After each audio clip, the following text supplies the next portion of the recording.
Okay. Hello there, everyone. Welcome to our podcast, Two Film Introverts. My name is Rowe. Twitter name Idiosyncratic. I can't believe I got my own name wrong. And this lovely guy is. My name is Paul. I do think I'm a guy, just about. So thanks for the little pause there. This thing I'm doing this podcast with. Yes, hello. I am Paul. My Twitter handle is @PaulBullock. This thing. Because I am a Paul Bullock, not the Paul Bullock. I'm not that arrogant.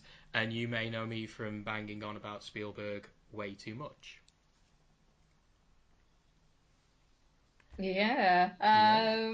How did we come to meet, Paul? So we met last November, was it? November, October at a preview of Disney's Moana at the British Film Institute last year. So we both went along to that and both said hello. And because we're quite introverted, it was a bit weird and awkward. But we thought, you know what?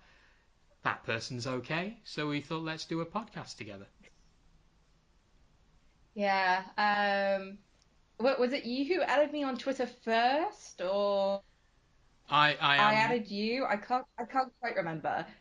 Yeah, I think, yeah, I've no idea, but I'm known to willfully add random people, even if they seem a bit weird, like you, obviously.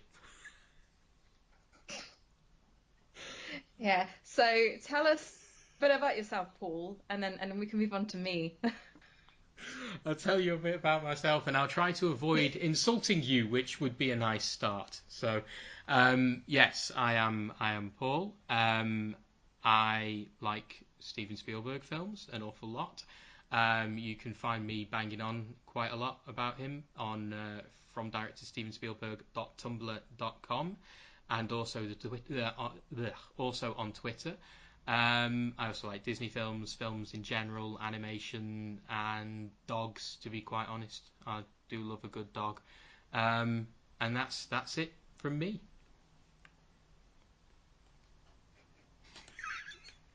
Okay. How about you? Well, as said before, I'm Ro.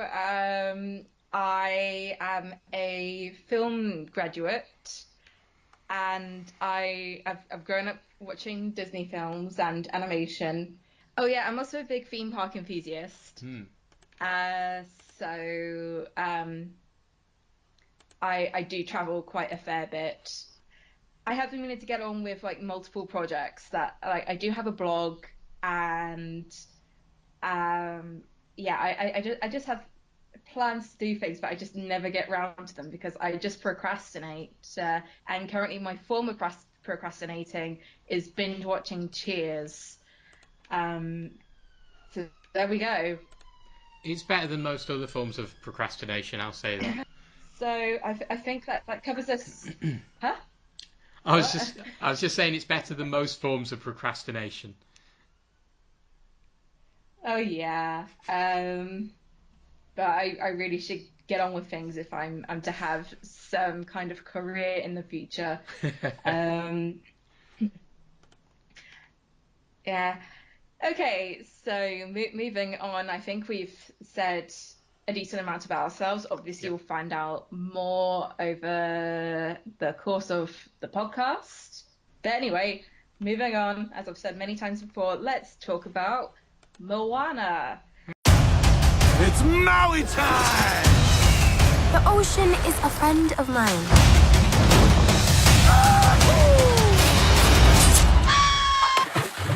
Disney's Moana.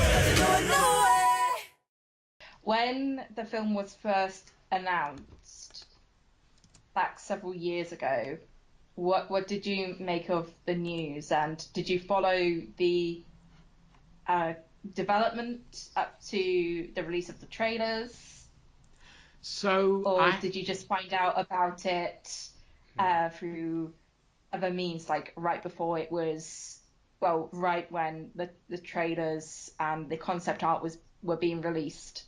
So with it's the same with all Disney films with me. I sort of stay away from the production side of it because I always get worried that if I'm following it religiously, then I will end up getting spoiled.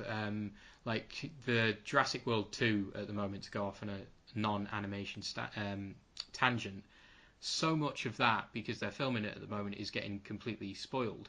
And it's not quite the same with animation, but there's always that risk. So what I tend to do is I'll make sure that I'm aware of the announcements. So, you look at the recent group of animated films that were announced and their release dates. I'll follow all that and I'll get excited and I'll think, oh, that sounds amazing. Then I'll sort of forget about it until we start getting tangible stuff. So there will be a bit of concept art, or there'll be an announcement of a trailer or the trailer itself, and that's when I really start getting excited all over again.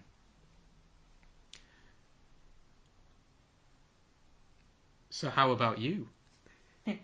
Well, when I first heard about Disney developing a Polynesian themed film, including the first Polynesian princess, I was very surprised and very happy to hear about that because Polynesia very much interests me.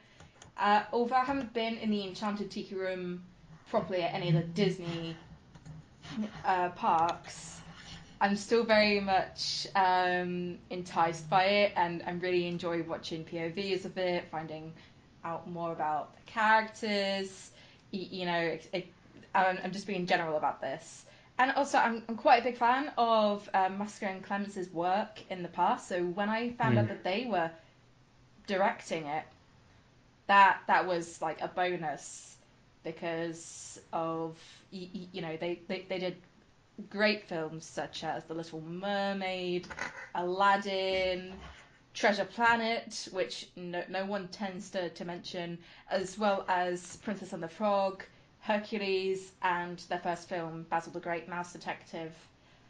And yeah, it's always been of interest to me that there would be more animated features about Polynesia, Hawaii, that sort of area in the world. But I was quite anxious about it as well because depicting cultures outside our Western cultures, it's very difficult because you're always worrying about if they're going to get it right, if there's going to be any insensitivity or appropriation. Like, for example, there's quite a fair bit in Aladdin, and there was a bit of controversy regarding Princess and the Frog as well. But thankfully, they seem to have dodged the bullet with it. I did follow the development really, really closely.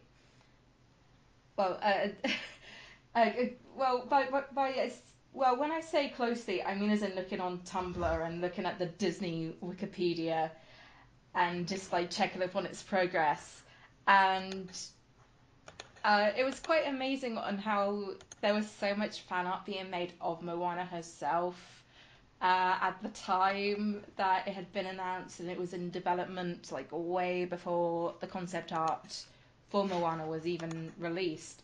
And so many people were literally just photoshopping images of Elsa and other Disney characters into looking like Moana, quite thin and, well, thin, slim, very European looking. I mean, so you could tell. Yeah. And it was quite disconcerting, really. I mean, a couple of people did use Pocahontas and Mulan as like templates for Moana, but for the most part, I'm quite glad that when you took a look at the concept art,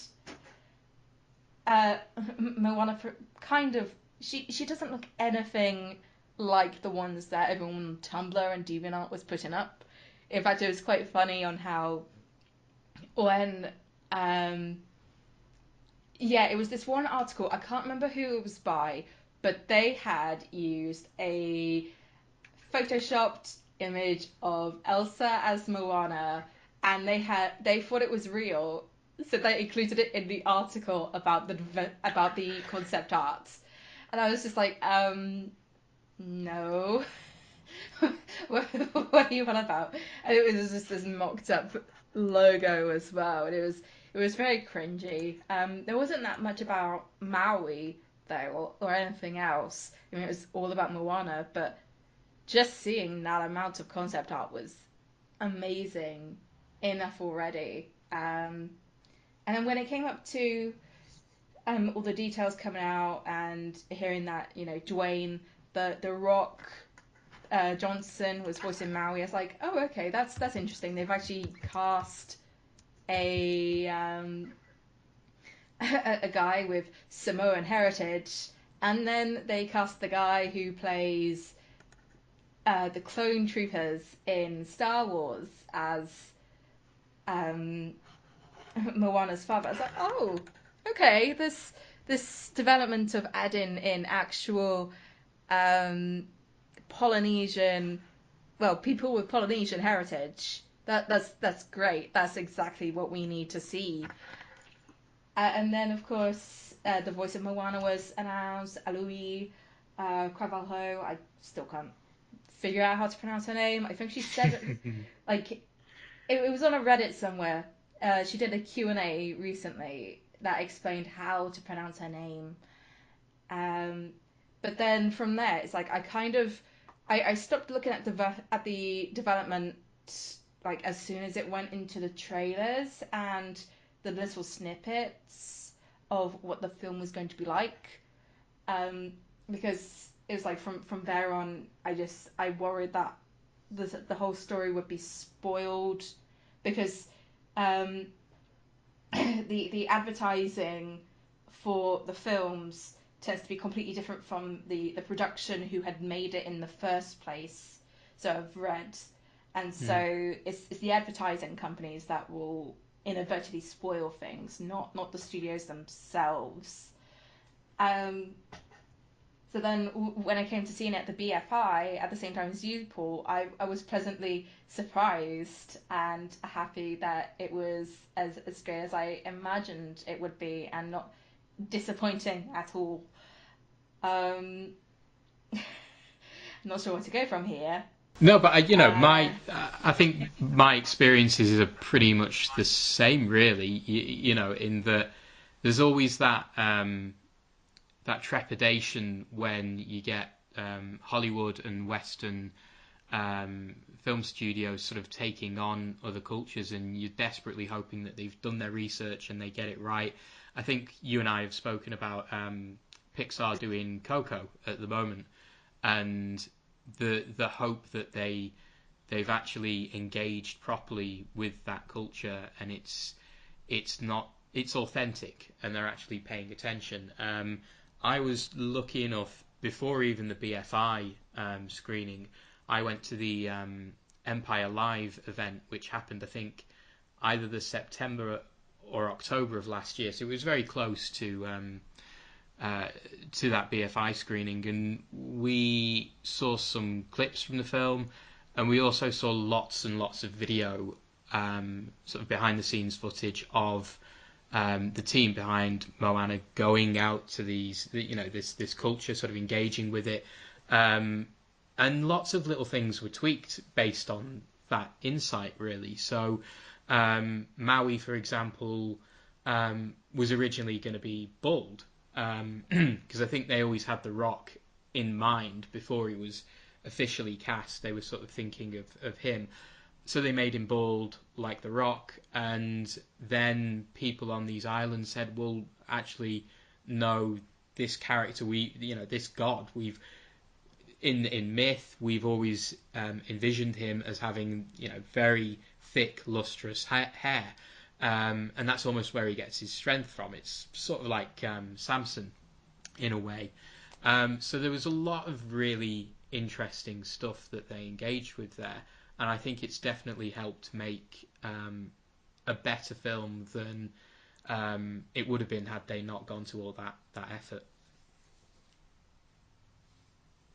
Yeah, I believe that with regards to the voices, they had done all of the majority of the animation before the before anyone was cast, Mm. which was quite strange because usually they record the audio first and then do the animation. So it's quite interesting how that managed to work out, and yet they still managed to work in quite a fair bit of the ad libs and improvisation from both The Rock and Auli'i. Hmm.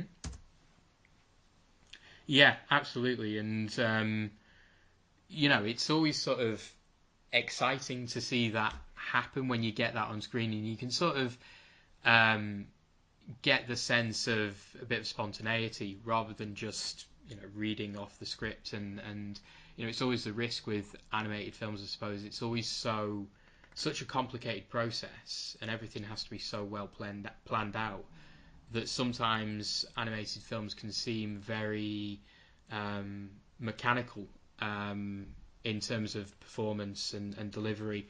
And I certainly don't think that's a problem with Moana.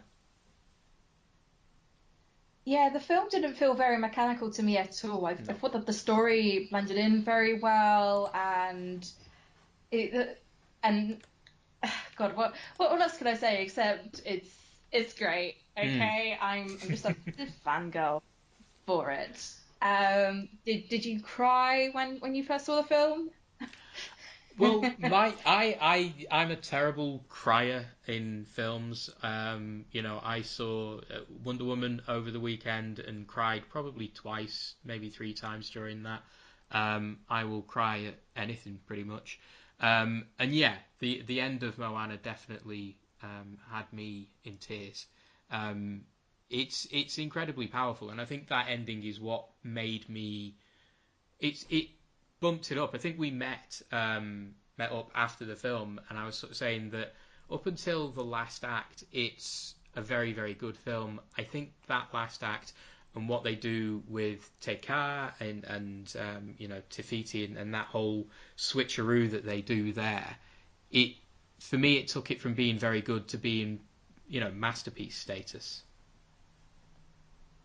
Would you just repeat that last bit to me, please? Because your sound kind of went there.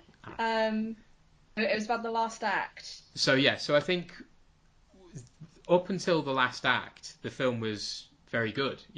I really liked it. It was sort of four-star quality. And then I think that last act and what they do with Tekau, what they do with Tafiti, how they book your expectations there and change your view on what you think is going to happen. You think it's going to be a massive battle, and it turns into something completely different. That for me bumped it up to being a masterpiece. 5-star quality. Yeah, it was a surprising moment of emotion. I mean, I admittedly didn't really cry at Moana because I'm not that much of a crier. I must admit. I mean, I did tear up a little, but not to a, but not a huge amount. It's the same has gone for other films that I've watched. Like when I saw Wonder Woman at the weekend, much like you, but obviously somewhere completely different because you're in Manchester. Yeah. I'm south somewhere. Um, south somewhere. Um, yeah, I teared up a little at Wonder Woman, and I also recently watched Watership Down for the first time, and the only bit I teared up there was the Bright Eyes, the first showing of Bright Eyes. Mm. So I'm not much of a cry, but it's like I felt so emotional afterwards and felt like this is what I've been waiting for with a Disney film. Uh, which is quite odd for me to say. It's like you haven't cried, but you're still emotional. Because I wasn't that emotional when it came to was it yeah, when it came to Zootropolis, didn't cry. Big Hero 6 didn't cry. Frozen definitely didn't cry. Tangled may have cried a little. Uh, um, but when I came out of the screening, I was just like, wow, Yeah. please see this, everyone. It's so good. Blah blah blah. And then we happened to meet up there. Mm. Um, So one thing that I sort of we've just touched on Wonder Woman there. This might be absolutely insane, but did you see any similarities between the first act of Wonder Woman and the first act of Moana? oh yeah, totally. Yes, good. Phew. It was very similar. Mm. And I think that if Moana and Wonder Woman were to ever meet, they would be on excellent terms because they can relate to each other. Yeah, absolutely. And They both had to leave their islands for the greater good. yeah. I mean, it's completely coincidental, obviously, but during Wonder Woman, as you know, she and Steve were leaving the island. I just had in my head, I am Moana of Montanui, playing in my head throughout the whole moment. But it's great. It's great to see these great female characters who are now getting adventure stories, pretty much, that we've for so long have been associating with male characters. One thing I did find quite interesting is how Diana and Moana basically say the same things. Like, I am Moana of Montanui. I am Diana, daughter of Themyscira. Uh, so on and so forth. Like their entire speeches with regards to sorting out what is needed to progress in the world and achieve their goals. I just found that very interesting, and obviously it's just coincidental. I don't think that they would have intentionally done that together. It's just pure coincidence. Oh yeah, I did point it out to my boyfriend when we saw it, and he didn't know what I was talking about, as he had seen it with me. But yeah, they're both they're both similar in that first act. yeah, So I definitely agree. yeah. And I think Go on. I was just gonna say, yeah, I think it's sort of it continues some of the similarities in terms of they're both films about empathy, really, empathy and compassion and love. And I actually saw today an article that I didn't get time to read, but it was saying how similar Wonder Woman is to Disney princess films. And as a defender of those films, and you are as well, that just the idea that people are sort of saying, this incredibly strong female-led superhero film is like Disney princess films because it's about empathy and it's about heart and about love. That cheered me up a bit, to be quite honest, because Disney princesses, as I think we'll come to on a future podcast further down the line, are given such a hard time, and yet there is such great heart and soul to them. And Moana found a great balance between that heart and adventure and action, and comedy as well. Oh, definitely. When it comes to Moana herself, I think that she's an excellent female character and just a great character all around. Yeah, everyone has a tendency to give any princess out of, well, let's see, it's usually around Ariel and back towards Snow White that people seem to give them a hard time. And obviously, it's like since, well, I say with Ariel, it's kind of mixed because some people say it's like, yeah, she's like the first feminist Disney princess, but then another person says, Well, she isn't really. I mean, she goes after a guy after all, which always irritates me. But yeah, we'll go on to princesses proper another time. But since I would say, Belle onwards to Moana, everyone is very um, talkative about how proactive and how she doesn't need a man, she doesn't need a boyfriend, she doesn't need to be swept up her feet.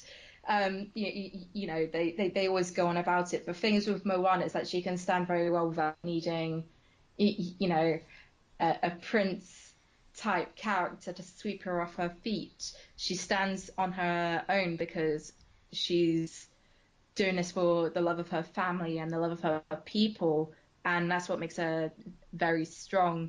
There's also the fact that yes, she does have compassion and empathy, but that isn't a bad thing whatsoever. Mm. She can be a great fighter and great voyager. I almost forgot the word there. I almost said why like wayfinder, but obviously that's completely off the mark. Yeah. So she does get trained by, a male character into these kind of things, but she comes into her own and adds her own way of voyaging and dealing with problems in her own way, basically. I feel like I'm struggling to explain this, but she's definitely one of the strongest Disney characters I've seen so far. Well, and by strong, I mean one of the most developed, I would say. She's up there with Judy Hopps in that they both kick butt, both literally and figuratively, and also have a great deal of compassion and understanding and empathy. And especially in today's world, compassion and empathy is particularly required, as well as having the strength to deal with, the more negative, critical, and downright horrible things that have been happening over the last 10 years. So Moana is just very like in she well Moana is also very independent as a Mm. character as well. I mean, if she were to, I mean, I'm pretty sure that she could go off on her own and have adventures, but no, she's got like the whole family going along with her, and it's just wonderful. And I Oh, I think, feel like I'm struggling. I'm just but, this is but this is my catchphrase for the entire podcast. Oh, I think I'm struggling with this. But the funny thing is, I think you've hit the nail bang on the head there with the word developed. She is a developed character. And for me, I think when the film first really started to grab me, when I thought, okay, we're going to get along, was quite a small moment. It was during the Kakamura sequence, when one of their arrows hits the mast of Moana and Maui's boat, and there's this really well judged sequence where Moana can't get this arrow out of the mast. She's struggling. She's trying to put all her force behind it, and she can't do it. And then I think Maui, at the end of that, literally comes along and just, with no trouble whatsoever, plucks it out. And that struck me as so sort of it captured the film so well, because it never mocked her, it never laughed at her for struggling to pull that out. It actually is a point where you can relate to her, because if I were in that position, going out on the sea for the first time, you know what? I'd have trouble pulling an arrow out of a mast as well. It didn't weaken her. It didn't make her seem more vulnerable. It didn't make her seem pathetic or worthy of our laughter, um, except for sort of laughing with her. It just made her more developed, a better character who isn't perfect at everything, but can learn and can develop. And by the end, she has become, as you say, this incredible voyager who could absolutely go out on massive journeys of her own. Yeah, but then in that moment with the Kakamora, who I love Mm. absolutely, they Hei Hei steals the heart of Tafiti. He swallows it, and then they grab him, and then they kidnap him onto the boat. And then Mary's just like, well, bye, I'm out of here. Otherwise, we'll die. And then Moana's just like, no, I'm gonna go save him. And then it just goes into a full, all-out Mad Max Fury Road homaging moment in which she's on the boats, which have turned into more boats, and she just beats them all the heck up with God, what's it called? The steering thing. Let's just call it the steering thing. I think the steering thing works as a description. It's not a paddle. The oar. That's it, the oar.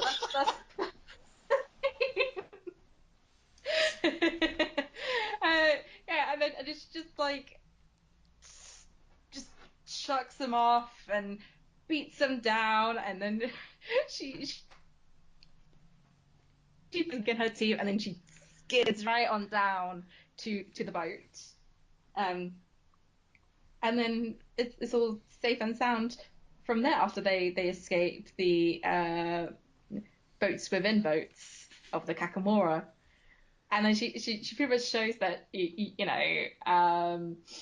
may seem useless at the moment with her ancestors' boat, but she can still kick ass, and that's great, because not many princesses, as well as far as I can think of, have actually done fight scenes. There are a couple. I mean, Mulan is an obvious one, as well as Judy Hopps. Well, Judy Hopps isn't a princess, but anyway, but she could be a princess. If you think about it too much. Yeah, basically, she can hold her own. Yeah. Literally and figuratively. Yeah, and that's it is something that has been missing from Disney princess films. As much as I love them, it is, the last time, to my mind, that we got, before Moana, that we got princesses actually fighting was pretty much Rapunzel entangled with a frying pan, and in there that sort of played for comedy more than ass-kicking awesomeness. Mm. And it's that's true. Yeah, and it's something that we need like much more of. They're given a legitimate reason to fight and defend themselves. I mean, in Moana's case, she's got to rescue both a stupid chicken and the heart of Tapiti. I love that stupid chicken. Can we talk about that stupid chicken? Because that stupid chicken is the greatest thing in any Disney film ever. I love him. Oh, of course. I mean, I absolutely adore Hei Hei. I mean, I need to get a plush of him at some point from the Disney store, as well as a Tsum Tsum from a Disney store as well, rather than Clinton's. The Tsum Tsum, I have both of those things, and the Tsum Tsum is a work of art because the Tsum Tsum's eyes are completely cockeyed, as his eyes in the film are, and it's the greatest thing I have ever seen. It's just beautiful. It's ridiculous. Oh, that's amazing. I really need to get myself the plushies. A couple of weeks back, I saw that this YouTuber, Phantom Strider, he does like top 10 best and top 10 worst things, and he mentioned Hei Hei as being the 10th worst Disney sidekick. And the moment that I saw that, I turned off the video.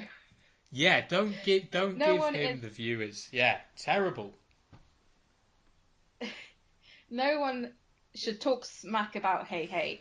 I mean, yeah, sure, he is an idiot, but he's an idiot for a purpose in the film, because originally he was meant to be, this quite rude, judgmental rooster who no one really got along with, and you can still see how he looked in promotional art. In fact, I have a box of Moana stickers that I bought in France at Christmas that has him looking all grumpy and like he's had a rough night.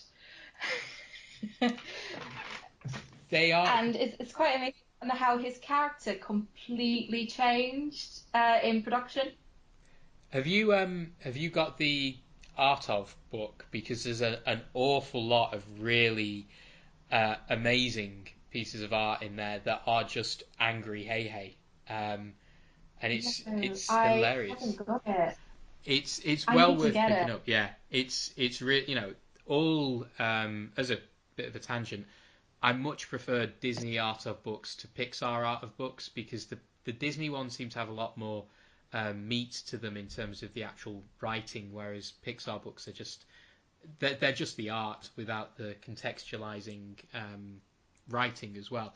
But yeah, the Moana one is particularly good because you're right. It's fascinating that they got so far into this film that they'd drawn up all this concept art. They'd gone to merchandisers, they'd gone to the toy companies and the manufacturers and said, "Here is our chicken character. He's really, really angry and basically hates everyone." And those guys went off and made it. I mean, I because I'm an incredibly boring person, I take great pleasure in going to the Disney store and trying to find angry Hei Hei merchandise, and there is an awful lot. And then halfway through, they must have just thought, "Look, this isn't working. Let's make him an idiot," which works brilliantly. What I remember reading about Hei Hei's total change in personality was that he didn't seem to be adding much to the story. Like he was just mean to Moana and John Lasseter, I think it was. He didn't understand the point of him being in it if he wasn't going to help out. And so he gave the directors as well as the whole crew time to figure out what they could do with him instead. I can't remember the source for it. I mean, maybe it will be in the Art of Moana. I'm not sure, and I can't remember where I read this. But it was a legitimate source. I can guarantee you. And basically, they spent ages trying to figure out what they could do with him, and they had a limited amount of time as well. Because if they couldn't figure out what to do with Hei Hei, they had to cut him out completely, and they were just determined not to have him cut out. So what happened was that they just went and made him as stupid as as chickenly possible, rather than humanly possible, because he isn't a human, he's a chicken, and it just went from there, and all the comedy gold just came pouring out. And so I'm very grateful that they made this very mean rooster into this amazing dumb rooster who has changed the film for the better. Because if it was angry Hei Hei, the film would have stood up as well as it would have. Yeah, I totally agree. I mean, I tried searching for the piece you were mentioning. It might be on SlashFilm. SlashFilm certainly has a pretty in-depth piece about how Hei Hei was saved a few months before the release of the film, and it's very much about how not only being of use but of being sort of thematic use to the film in terms of posing a challenge for Moana and in terms of you know helping draw out the sense of compassion that she has. This chicken, first thing he does is scream, and after screaming, he falls in the water and almost drowns. Moana would, I think, at that point, as much as I love animals, you'd probably forgive Moana for thinking, you know what, Hei Hei, I've got something to do here. Yeah, I don't really go away and just get rid of him. But she doesn't. She really tries to save him and help him. And even when he's causing massive problems, she's doing everything in her power to make sure he's okay, which just links into to her treatment of the turtle at the start of the film, where she holds the leaf over the turtle to make sure he can make it to the sea okay without being attacked by the birds, and also to how she treats Tika at the end of the film. So basically, what I'm saying is, really, the true star of this film is Hei Hei, and I think we can all agree with that. Yes, I can definitely agree. I am sad though that Poir wasn't used that much in the film itself, because Poir was in like the majority of the marketing and really pushed as well. But I don't know, what is Poir, a boy pig or a girl pig? I'm not sure. I'm yeah, boy pig. You know what? People must have asked that on Google Yeah, because like, I've literally with just what? I was gone. I just looked at myself. I had to find out by the Disney wiki.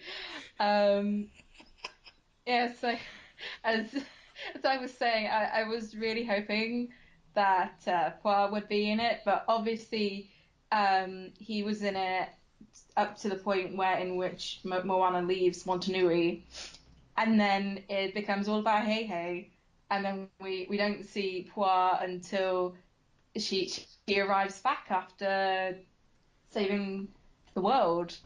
Uh, I was just very sad about it because Poir is so cute. And I was really surprised by that because, like you say, that he'd been in all the promotional material, and you do sit there. Certainly, when I was watching the film for the first time, after she set off, I was sort of thinking they've got to get Poir into this. They've got to get him on that boat, surely, because they're not going to miss an opportunity to have the cute pig, who's basically a dog. He's basically playing the dog, the loyal, cute dog role.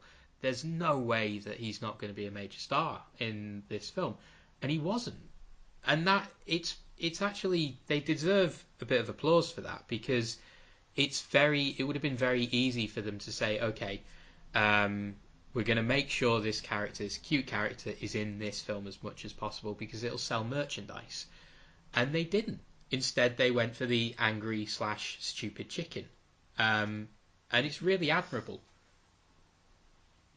I was just looking at the Kellogg's box of cereal that I got that's got Moana on it. I decided to box for some reason, and I was just wondering, is Hei Hei on it whatsoever? And no, Nope. he isn't. It's just Maui holding Poir, and that's also quite amusing to see, really. Although in some concept art, no, it isn't the concept art. It's the image on the side is of Moana being at the front of the boat and Maui behind her holding Poir, and I believe that there is an image where in which Hei Hei is sitting on top of the sail.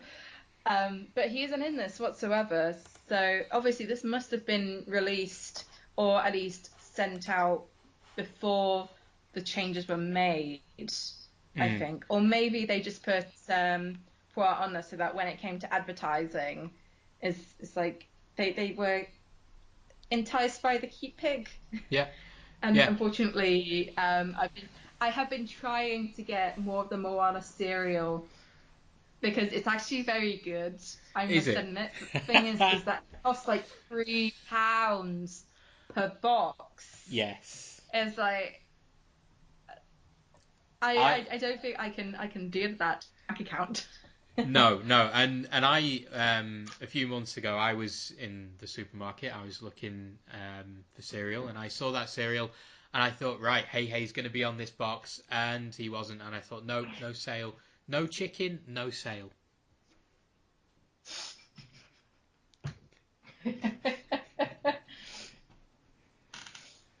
So yeah, that's pretty much my approach to cereal. That's what I say all the time. I walk down, here's some cornflakes. Nope, no chicken, no sale. Sorry, it's an odd life. It's so it's just unless you see Hey Hey on something, you're not going to buy it. So that must Yeah, mean you starve when. I starve at breakfast time. Yeah, I just sit there with some toast in the morning and What's forlornly unlucky? carve a chicken into it.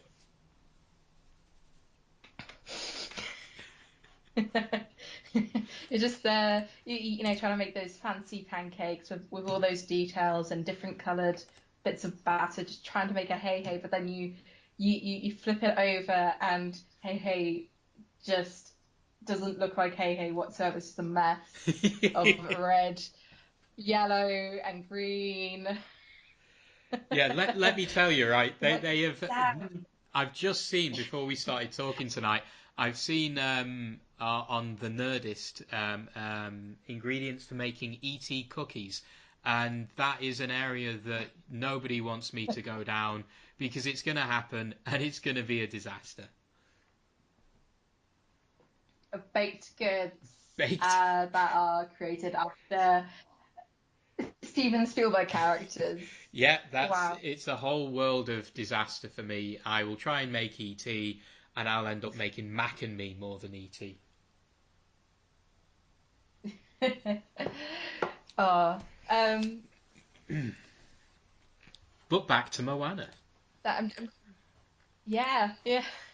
I'm just taking a look at our list of things for what we can chat about with Moana, and the first thing it says is the position in the Clements Musker back catalogue. Mm. So I like that. So I'm just trying to recall all Just their films. Because for me, I actually go on. I actually forgot that Aladdin was one of their films when I was thinking about them. It's like, yeah, they did Basil, Little Mermaid, Hercules, Treasure Planet, Princess and the Frog. I think that's all of them. And then I remembered, oh yeah, Aladdin.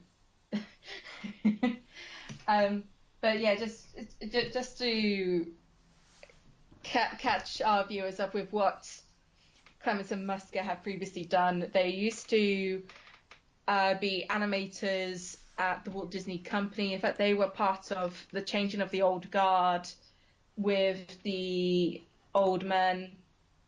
Nine old men, is it? Yeah, Yeah, it is. I've just had to peer over at my book collection just to make sure I had that right into the new lot of Disney animators, and Clemens and Musker were in there along with Henry Selick, Tim Burton, Glenn Keane, uh, Andreas Deja, uh, Mark Henn, and I think Eric Goldberg as well. Yeah, definitely Eric Goldberg. So they were all in there. And then Clemens and Musker they first directed Basil the Great Mouse Detective. Then they went on to do The Little Mermaid, i.e., one of my absolute favorites. Then they went on to direct Aladdin and Hercules, in which they didn't really want to do those two at first because they wanted to go on and do Treasure Planet, but then Jeffrey Katzenberg was like, well, do these first and we'll let you know, because they weren't entirely sold on Treasure Island in space at that time. mm. So they did Aladdin and then they did Hercules to the best of their ability. But overall, it's a hot mess. Just take a look at Lindsay Ellis's video essay about it. Honestly, Yes. I'll put a link to it. And then they obviously went on to do Treasure Planet. Then, because of how badly Treasure Planet did, unfortunately, they were kind of silent for a couple of years. Then they went on to do Princess and the Frog, then Moana. Yeah. So, how would you rate Moana in terms of their back catalogue, Paul? So I I think for me they're absolute masterpieces. Little Mermaid. it is the film that turned Disney around. It still stands up to this day. There is a very, very long conversation you could have about its feminism and just how independent Ariel is. I tend to believe that it's an incredibly feminist film, and the fact that there's the love story doesn't diminish that. So for me, Little Mermaid is top, and I'd probably put Moana second, but it's battling for that position with Basil the Great Mouse Detective, which isn't one that a lot of people acknowledge much. But I've always loved that film. It's a quite a strange, dark little film at times. And if I'm remembering right, isn't Vincent Price the villain in it?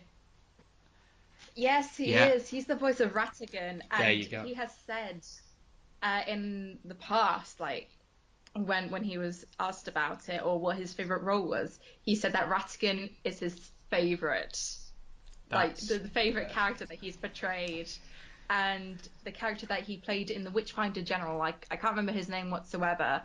A film in which I've had the displeasure of sitting through twice. He said that was his least favorite role.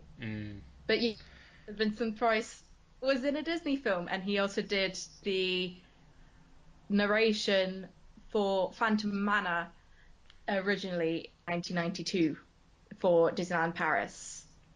I love that narration. Beautiful. The more you know. Personally, I still prefer Cruise, but I am a sucker for Vincent Price. Yeah, so with Moana, going back to that, the purpose of what we're discussing. I'm rather the same with Moana and Little Mermaid. Those two kind of switch between my favorites because I was huge about the Little Mermaid when I was younger, along with Snow White as well. I would say that those two are my main oeuvre, to say. That was maybe a wrong word to say. Those two are my most influencing Disney princesses, I would say. And I would say that Moana, if she's ever going to be named a Disney princess, she would be up there as well. So yeah, it goes between the Little Mermaid and Moana. Both have very similar themes as well. Both are set around the sea as well, and about a character's compassion and empathy, doing what they feel is right to achieve something, have a purpose, and have their own lives. I mean, I may be completely wrong with this. I mean, I'm winging this discussion, to say the least, about the Little Mermaid. But I would say that those two are both the strongest in the Clements and Musker back catalogue. I would definitely say. I don't know about the rest. I must admit. I mean, I would put Hercules down at the very bottom. Then I kind of have Aladdin and Princess and the Frog kind of together, and then Treasure Planet and I know how to place this now, because I'm gonna have to double up with like where they are, because they always continuously switch around for me. So at the very top there's the Little Mermaid and Moana. Then underneath it's Basil the Great Mouse Detective and Treasure Planet. Then Aladdin and Princess and the Frog, and then right at the bottom it's Hercules. Yeah. I mean, I still enjoy all of these films. I mean, I still enjoy watching Hercules. I think it's great, but it just doesn't really have much of a focus, I would say. Whereas The Little Mermaid, Moana, definitely do. Yeah, and I think that's yeah. I mean, I think I'm struggling.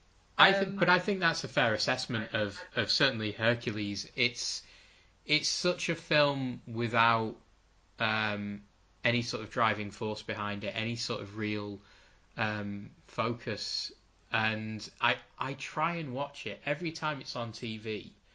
I try and sit down and almost force myself to enjoy it because I want to enjoy it. And it's not that it's bad. It's just you sort of get past the the I Want song, and you sort of get into the main thrust of the film, and you kind of sit there and think, you know what, I kind of wish this film were about Meg rather than Hercules. And I think in a film in a film called Hercules, that's not great. Yes, definitely. Um, and when it comes to Hercules as well, it's like it only exists so Treasure Planet could be made, essentially. Uh, like Musker and Clements didn't really want to do it. They just did it so that they could get their Treasure Island and space out.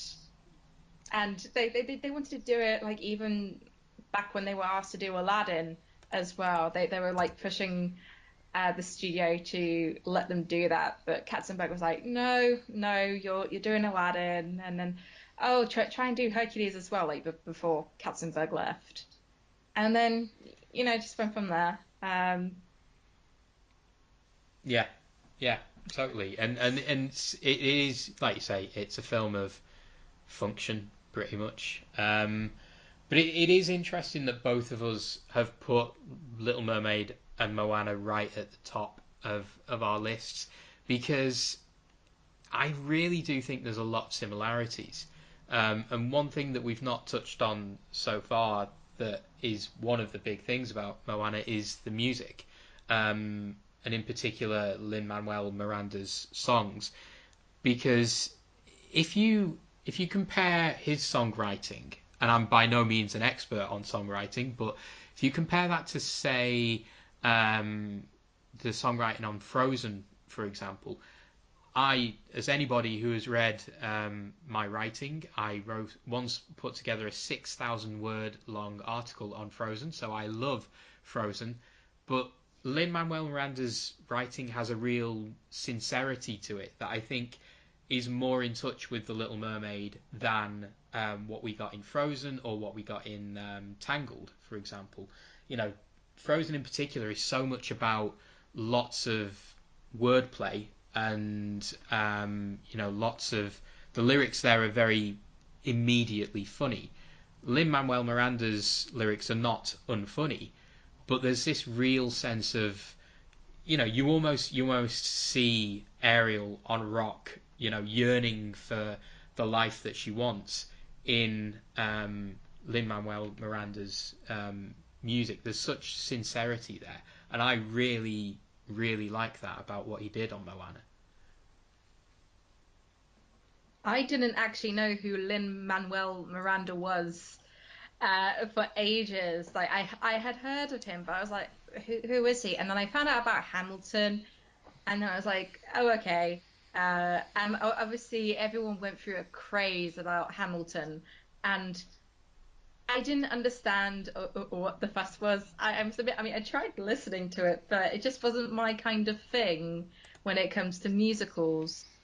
And obviously, it's like the fan base of Lin-Manuel went wild, and so on and so forth. So I didn't know what I was going to expect, but then I found out that he was collaborating with a couple of other people, including one songwriter who was Polynesian as Mm-hmm. well.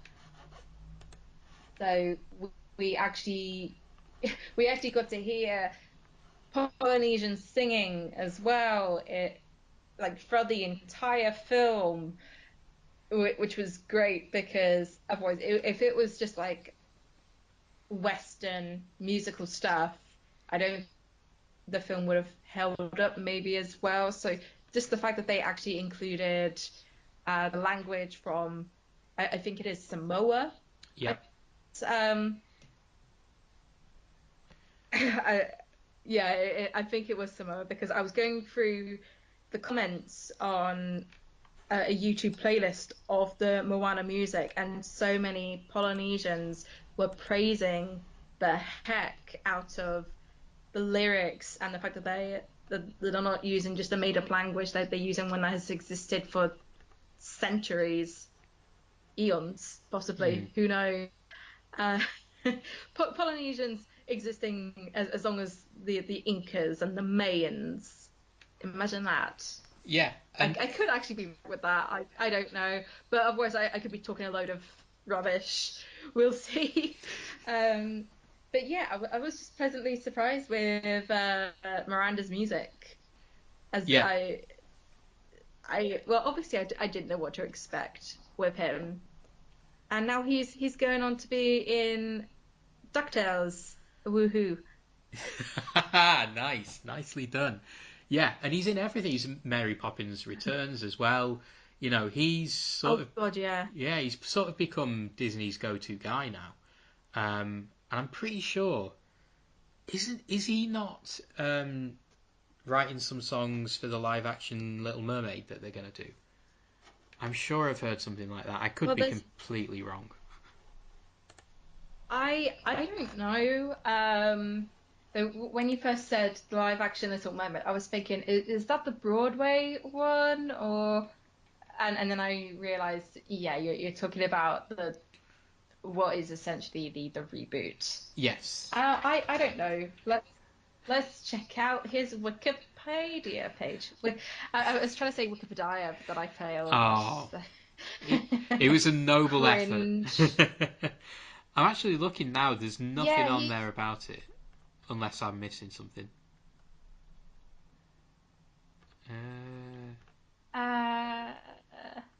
No, not as far as I. Oh no, wait, yeah, he is going to be a producer and co-composer with Alan Menken for There we go. for the Little Mermaid live action remake. He's also producing 11 songs for the upcoming Sony animation film Vivo, in which I can't remember what that's all about. I don't really care. I must admit. And of course, he's in Mary Poppins Returns and going to be in DuckTales. Woohoo! Woohoo! I'm loving what they're doing with DuckTales at the moment. All the art from this new DuckTales series just looks fantastic, and yeah, I'm really. It's one of those things that I'm really rooting for them to do amazing work on, because you know that series, the Donald Duck comics, the Scrooge comic books, you know, Carl Barks, Don Rosa, they are incredible, and you know it's nice that kids nowadays, to be a bit sentimental, can you know have their own duck stories to get into, because Donald Duck, even more than Mickey Mouse, I'd say is the enduring Disney character, but that's probably a conversation for another podcast. Oh yeah, it will be. In fact, I have a massive Donald Duck plush hidden in my wardrobe. Good work. I like it. Imagine how scared I get sometimes when which I open up the wardrobe and I scream because there's something in there that I don't recognize, and then I realize, oh, it's Donald Duck just hiding behind all my work clothes. I've got just shrouded in darkness. I've got a massive Oswald the Lucky Rabbit that I've put on a shelf very close to my ceiling, and it basically looks over me as I sleep. So every now and then I'll wake up and I'll think, crap, what's that up there? And yeah, it's Oswald the Lucky Rabbit. Oh, I'm so jealous. I need me a the Lucky Rabbit plush. I need all the Oswald plushes, and then I need to get my rabbit Oswald to sit with all of these plushes and hopefully not destroy them, so that I could say, hey, look, it's Oswald with Oswald. I just go on like that. But Anyway, how did you find Dwayne The Rock Johnson's singing during Moana, because I've heard that's that's been something that people have still been debating about, and in fact comparing his well, I'm aware that he isn't really a singer, but he still does a better job than Emma Watson in Beauty and the Beast, in my personal opinion, who isn't also a singer. Yes, I would. I would go along with that. I'm very conflicted when it comes to Emma Watson in Beauty and the Beast, because I've got a lot of respect for her as an actress and all the incredible things she does off the screen. But on it, and in that film particular, and when she was singing in that film in particular, yeah, it didn't quite work. Dwayne Johnson is definitely better, and I think basically they got the right song for him. I think if they challenged him in any other way, if they got him singing something less comedic, something more sincere, something that required more singing and less sort of rapping, basically, it really wouldn't have worked. But I think they pitched it just right. Yeah, the Rock isn't really known for singing, but I thought he did a decent job, because he's just there having fun, and that's what matters when it comes to singing, I guess, if you're not particularly a singer. And also he did pretty okay Yeah. with it all, like especially with the part where he kind of raps. That bit I didn't actually expect whatsoever, but because this is the 2010s, uh, rapping was going to eventually crop up in a Disney film. Not one that's on the Disney Channel or anything like that. Or if there was rapping in, say, a Goofy movie, that would have surprised me. But as I was saying, yeah, it was quite a nice surprise to see rapping in it, especially in the film, and with it especially coming from The Rock. But at the same time, it was enjoyable in its own way. Yeah. So I don't really have any bad feelings about it. No, and I agree. I think literally the only thing in that sequence on Maui's little island that I really didn't like was the tweeting joke. What was it? When you write something with a bird, it's called tweeting. Which is it's one of those jokes that I sort of think I can see why they kept it in, because they must have thought of it and thought, well, it's just perfect. We've got to include this. But yeah, I think it was a bit too cheesy, and it will probably date the film pretty poorly as it gets older. I don't know how to feel about that tweeting joke. Because some people are like, oh, it was so cringy, and then other people are like, oh, I actually found it quite funny. Yeah. So I'm kind of in between there, like, it was so bad it was funny. That tends to be kind of my humor anyway. Yeah, and it worked. It is a funny joke in its own right. But yeah, I remember when I first saw it, and I thought, I think some people are going to be a bit annoyed by that. But it's Oh no! yeah, yeah. I mean, it's a They single line. included a modern society reference. How dare they? Yeah, and it's ruined the film entirely. I'm completely disgusted by it. It's a line, isn't it?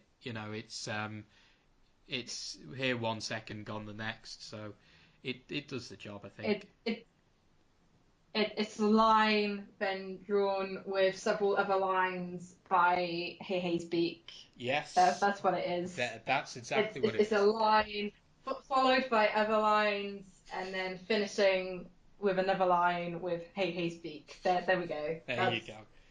And as we've already discussed, as we've previously established, anything with Hei Hei is an automatic win. Yeah, I hope that Hei Hei eventually gets a cameo or an entire episode of the Mickey Mouse Show to himself. That would be great. That would be fantastic. It won't happen.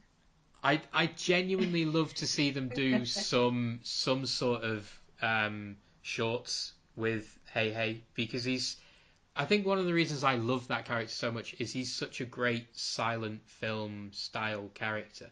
So much is achieved with just clucking and very little else. It's all physicality, and I love characters like that.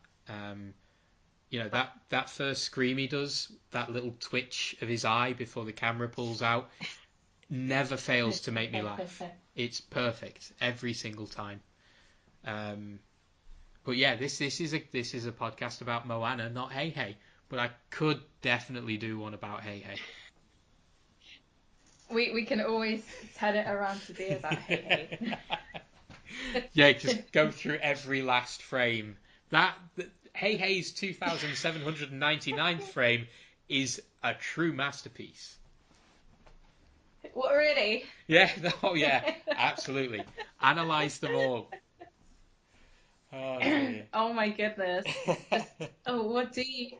Is this what you do in your spare time after you've come home from work? You just go through all of the frames involving a Hei Hei and just meticulously analyze them? Yeah, analyze, archive, write some notes. Yeah, and that's not even half of what I do with Spielberg films. So Oh my goodness. Yeah. So I think we've sort of covered a lot of it. I think sort of the last thing to do is sort of wrap it up, how it ends really. Which I think I touched on earlier is a moment that really not turned the whole film round, but it was like the cherry on the top. It's what made it for me the 5-star film that it is, just because it's so genuinely powerful. It's when the sea sort of parts and Moana walks through that little corridor that's made for her.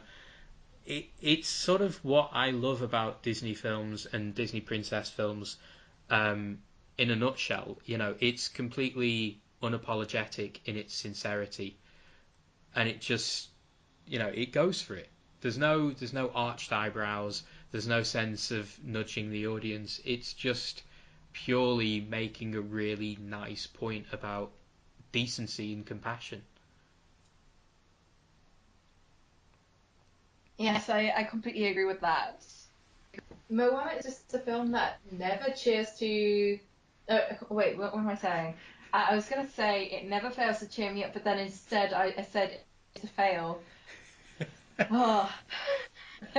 You've been watching too much Cheers, haven't you?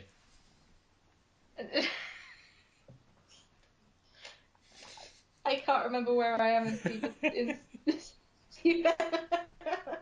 I can't remember where I am in season 7 right now. Oh. But yeah, as I was saying, it never fails to cheer me up, and because I now have it on Blu-ray, I can now watch it whenever the heck I please. And in fact, the reason why I bought the Blu-ray, which I'm holding in my hand right now, I need to watch all of the bonus things. Well, the majority of the bonus things, at least. And I had to buy it because of the bonus things as well, because the DVD, unfortunately, doesn't have any of them, which, to be honest, makes it pointless. Yeah, and they're doing that a lot now, aren't It's one they? of the most fascinating Disney films that has come out, in my opinion.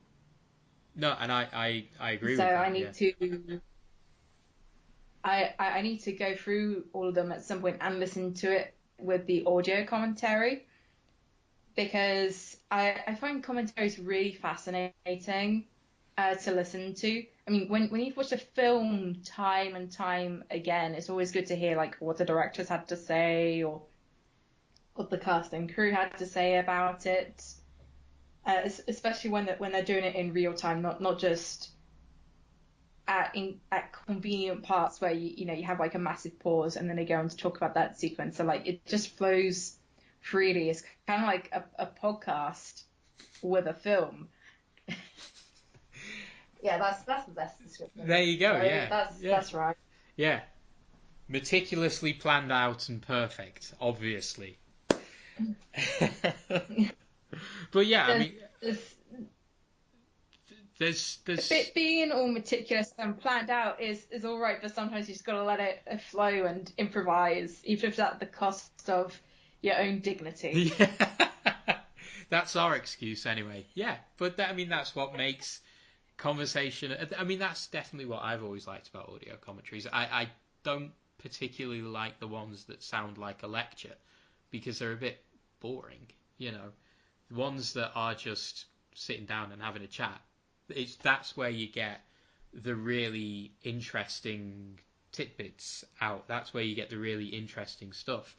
And you're right. I think Moana is one of the most fascinating films they've done in recent years. I mean, there was an article about how they created the water in Moana that I spotted the other day, and I think tweeted out. You know, it's incredible how they went about doing that. And you know, one of the animators in that was talking about how they can no longer go to the beach and look at the sea normally. They're noticing the way the bubbles foam up and the way it moves and sways, and thinking how they can use that to sort of represent character. And that's one of the things I love about Disney films. One of the things I love about animation as a whole. You know, giving life to inanimate objects and how that's done. And you know, whether it's the ocean, whether it's the human characters, whether it's an idiotic chicken, whether it's an island or a lava monster, the way they go about creating this humanity and these characters is brilliant and incredible, and endlessly fascinating. Yeah, I completely agree. I actually need to read that article at some point. I've been really behind on that. It's not. Yeah. Yeah, I know what you mean. It's, you know, it's just they end up putting so much out there, that you're overwhelmed by it, aren't you? You always end up thinking, right, I've got to read that and I've got to read that. It's funny. It almost becomes like homework.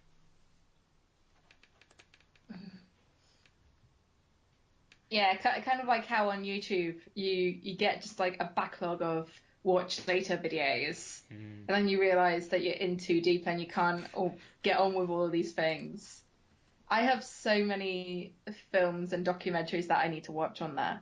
But anyway, Yeah. is there anything else that we would like to add about Moana? Um, I suppose just closing thoughts. I tell you what. How about I was gonna suggest, and this sums up how on the fly this is. I was gonna suggest, why don't we rank it amongst other Disney films? Then I remembered that there's over 50 Disney films, Disney animated films anyway, and that struck me as a really bad idea. Um, so Oh, it's such a bad idea. I would spend forever. You do not know what hell that would give me alongside trying to figure out what my favorite Disney film yeah. is. But we could always, rate it on how it stands among fellow films in, what am I even saying? Okay, basically the films that have been made by Disney in the last 10 years or the last 5, we can certainly talk about or compare. Let me just get up the Wikipedia I like that. about it. I like that actually. We could do it as, the new Disney era, which I think most people are sort of saying But began. it Go on, sorry. yeah, I actually think that someone from Disney actually did make a list of like the different.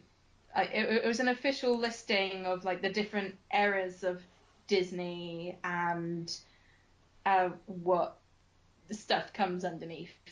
Basically, I can't remember where it is. I mean, it's obviously online, and I think that we will try and link to it somewhere. But I think it starts from maybe Princess and the Frog or Tangled with the current plot, I would say.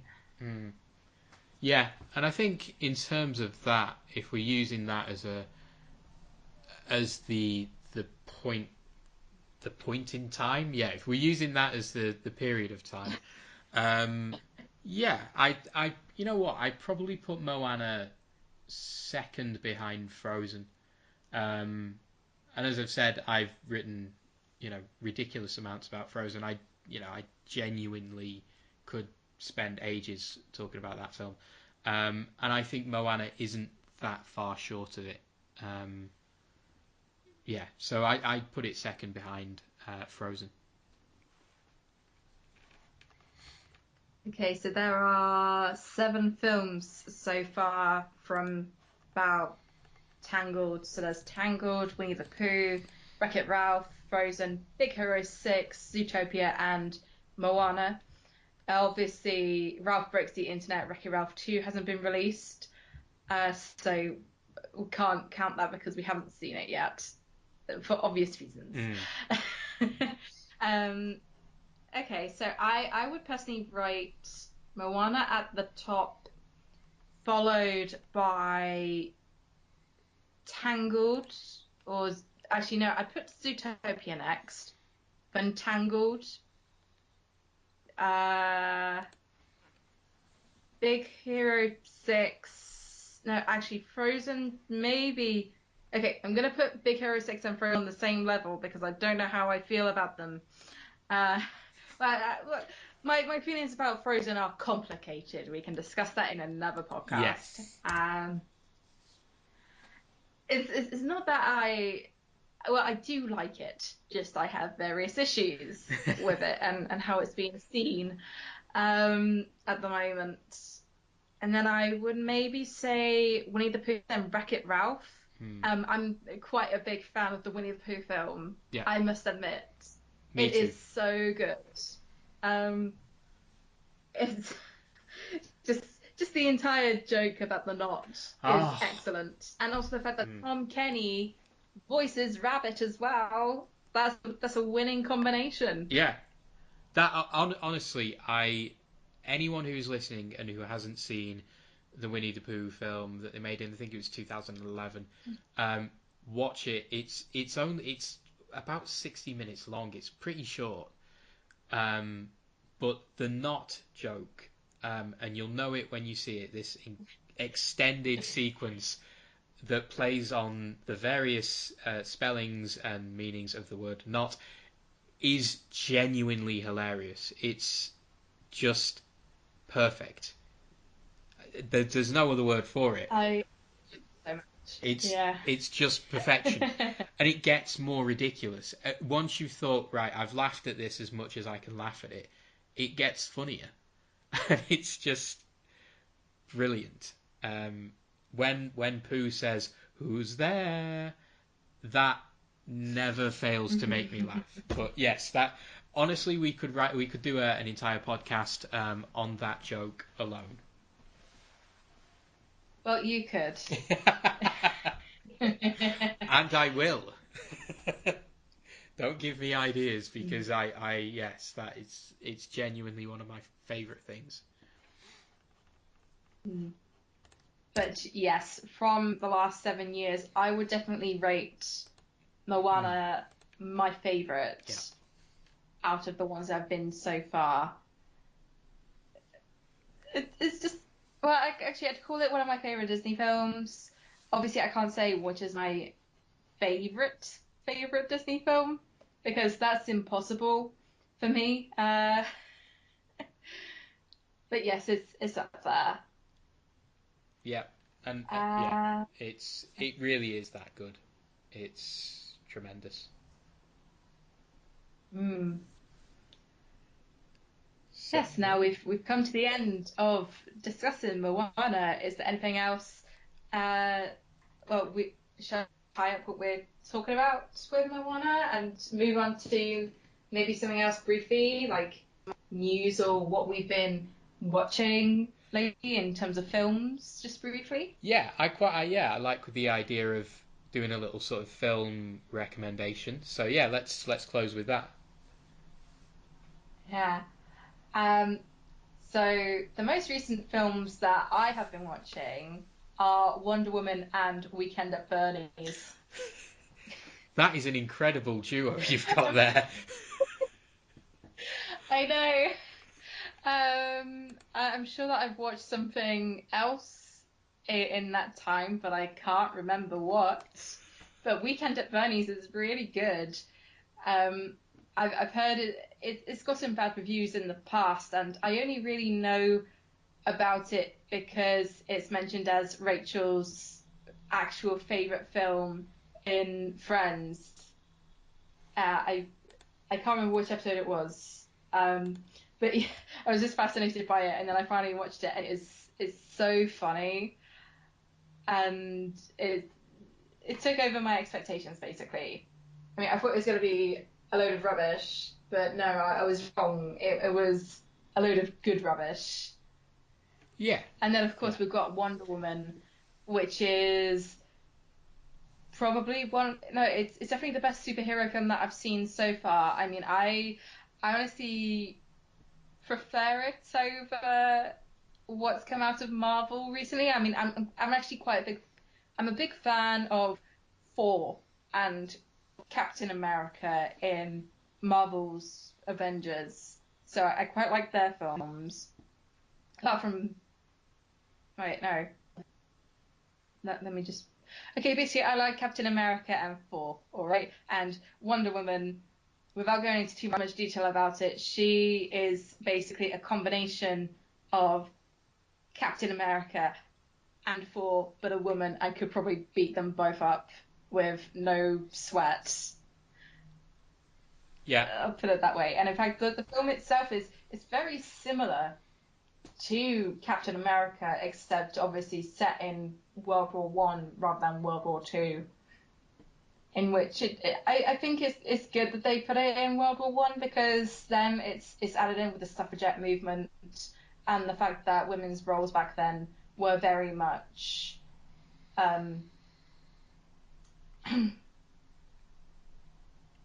very suppressed. Yeah. I would say. But obviously that's from like a white feminist perspective because I am a feminist and I am white. Obviously I can't really speak for women of color who are also feminists. But yes, Wonder Woman, excellent film. I highly recommend it. What have you seen recently? So, like you, I saw Wonder Woman over the weekend, and yeah, I pretty much totally agree with what you said. It really is an incredible film, and you know, It's funny that you said you're of the Marvel stuff, you're most keen on Thor and Captain America. That's pretty much how I feel. I'd throw the first Guardians of the Galaxy film in there as well as Marvel films that I like. I saw the sequel, Guardians of the Galaxy Volume 2, which I quite enjoyed, but didn't think it sort of came up to the original. And to be honest, I'm suffering from superhero fatigue so much now that I really only saw Volume 2 because of Baby Groot, because everyone likes a tiny dancing tree. So I went to see Wonder Woman hoping that it would be something very different and sort of get me interested in superhero films again and comic book films and comic books in general. And it really did. It feels unique. It feels like a breath of fresh air. And it feels like, there's a new voice, which, is good because it's almost like we should be giving women directors more opportunities with big films like this.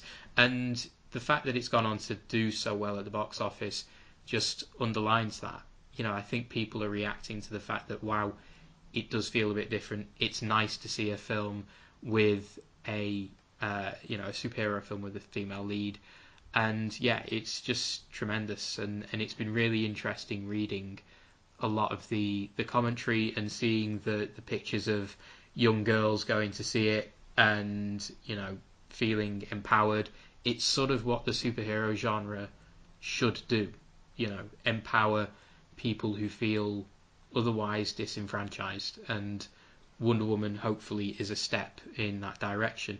And apart from that, I think I've seen recently Now You See Me 2, which was okay. I mean, it had Woody Harrelson in it playing twins, which works quite well because it's basically Woody Harrelson hamming it up everywhere. So it's worth seeing.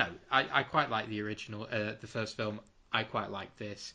It's, like the first film, it's just guilty Friday night entertainment. So it's worth watching if you're interested in something that you can basically turn your brain off with.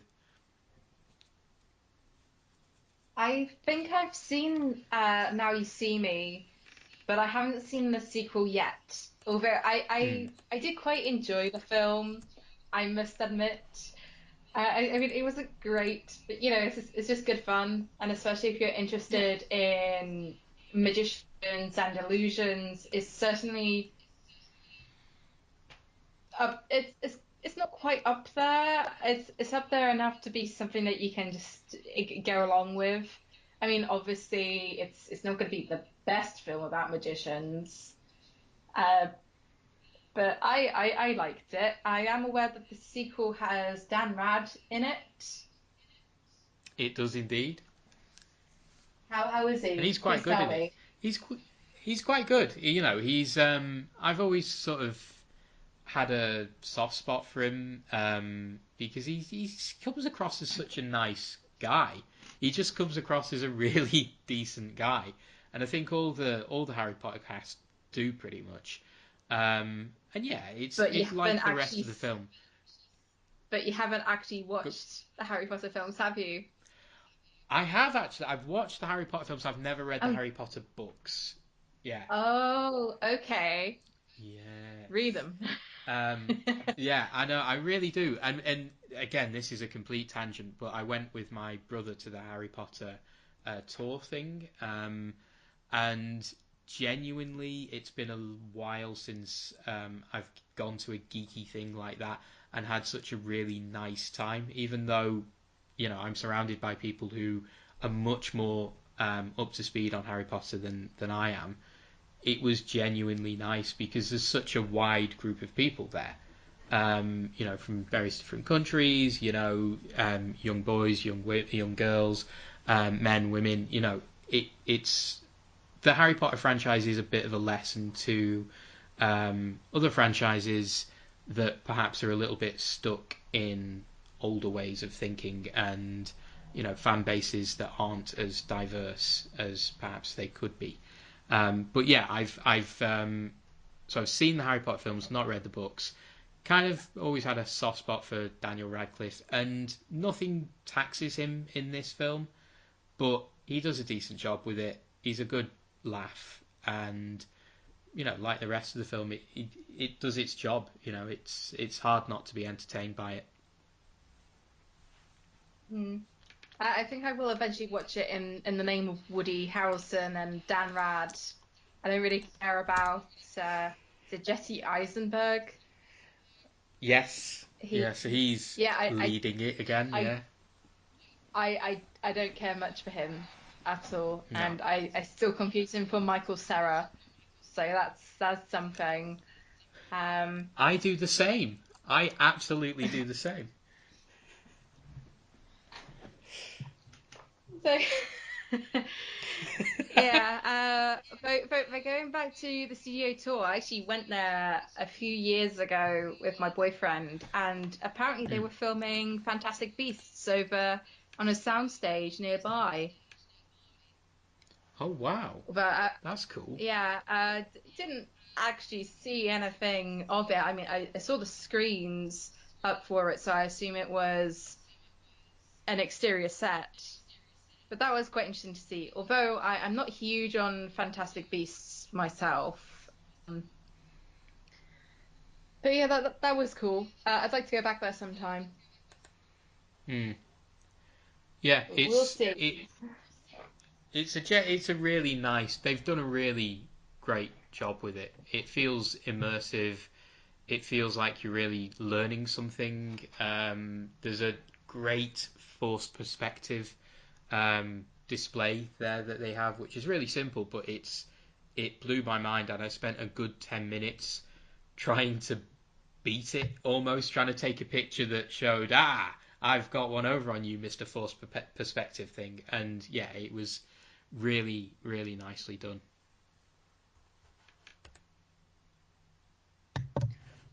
Yeah, I agree. To be honest, my favourite was the creature workshop that showed all the animatronics that they used in the film.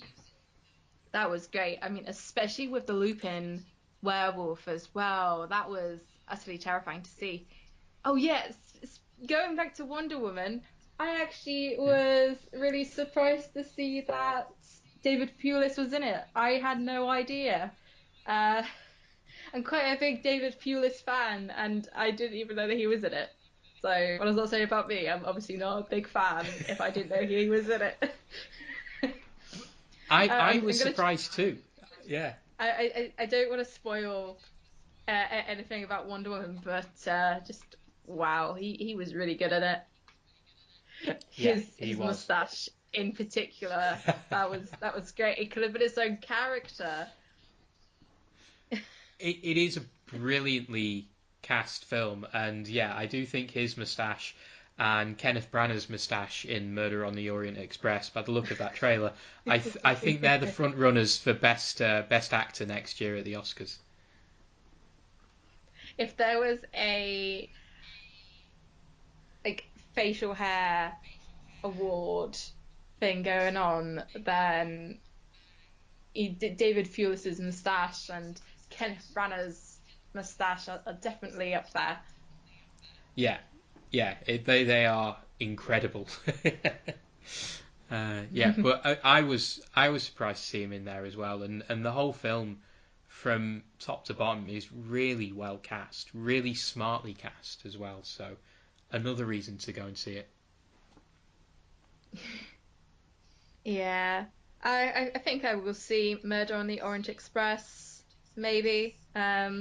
Not huge about the big lineup for the film itself, but I hope that they do Agatha Christie justice. In fact, it would be great to see women-directed Agatha Christie adaptations. That would be absolutely wonderful, like especially with Miss Marple. Yes, that'd be really interesting to see. Yeah, there are a few things like that would be good. Yeah. So, are we coming to the end of the podcast? I think we are. I think we've covered everything.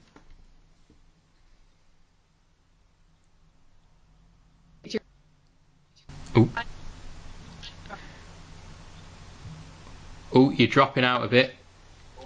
Ooh. Oh.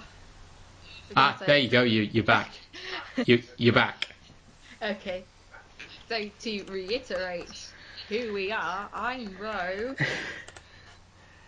And I'm Paul. Don't leave me hanging, Paul. And we will be speaking again soon. Obviously, we don't know when we will be releasing our next podcast. We will see, and thank you for tolerating us. Yeah, we hope you had fun through this. Cool. Are you going to say bye, Paul? Oh, you dropped off then. Oh, okay. You say bye again, and I'll say bye again. And that's it. All right. Bye. Bye.